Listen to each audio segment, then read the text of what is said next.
Did you know that water has emotions, that rain grieves, that waterfalls are full of joy, and that mist has memories? That was the case for the lake too.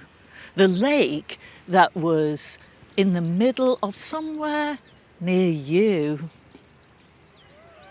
It was a happy lake with fish swimming through it, clear, and the sun shining down, rippling across it until the brigands came. The brigands and the bandits and the thieves.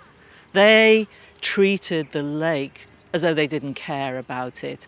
They'd leave all of their debris in the lake, including dead bodies, contraband. They would throw anything they didn't want anymore into the lake. They used the lake for their own ablutions. One morning, when all those brigands and bandits were asleep in their tents, the lake spoke and said, "If you continue to treat me in this way, I will leave this place." And when the brigands woke to the lake speaking to them, they said, "You'll always stay here. You're a lake." But the very next night, while they slept, not intending to change their ways, not one bit, the lake began to move. There was a great sound which began to wake up some of those brigands. The chief brigand himself, as he slept, felt little spots of water on his face, and it woke him. Other men were outside now, staring upwards. They couldn't believe what they were seeing. They were terrified because up in the air was the lake itself, like a great gelatinous mass of gallons and gallons and gallons of water just sitting there. They were terrified that at any moment it would fall upon them, drown them. "Leave it," said the chief brigand. "Who cares?" "Not I," said the lake. "I told you I'd leave you if you didn't take care of me." And off it went, the lake taking its time.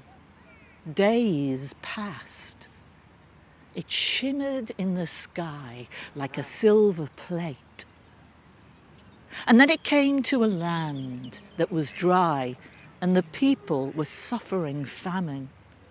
And the lake chose them and spoke to them and said, "If you dig a ditch for me, and if you treat me well, I will look after you as water does and can."